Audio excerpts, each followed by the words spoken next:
si je prends conscience qu'effectivement la conduite, le comportement d'un individu, par exemple, je sais pas, d'un criminel, d'un serial killer, ou de qui vous voudrez, ou d'un djihadiste, est lié à des causalités très complexes, qui est certainement biologique, sociologique, etc., etc.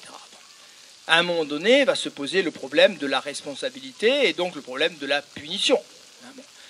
Si nous sommes soumis à des chaînes causales et que tout est nécessaire et que le comportement que j'ai dépend d'une causalité qui est indépendante de moi et que je ne maîtrise pas, au nom de quoi va-t-on effectivement me punir d'avoir accompli un acte? Et Spinoza a une réponse qui est très claire et qui est très simple et qui est très belle, me semble-t-il.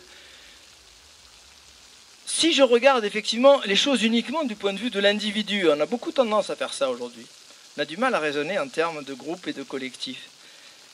Je vais penser qu'il est un peu monstrueux de punir un individu qui ne pouvait pas faire autrement que ce qu'il a fait, qui était condamné à accomplir l'acte qu'il a accompli.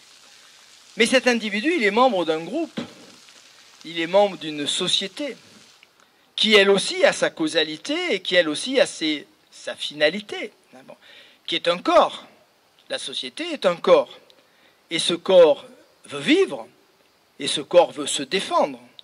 Autrement dit, même si je pense que l'individu n'est pas totalement responsable du crime qu'il a commis, la société a le droit de le mettre à l'écart, de le punir d'une façon ou d'une autre, parce que la société est un autre corps qui a l'obligation de se défendre.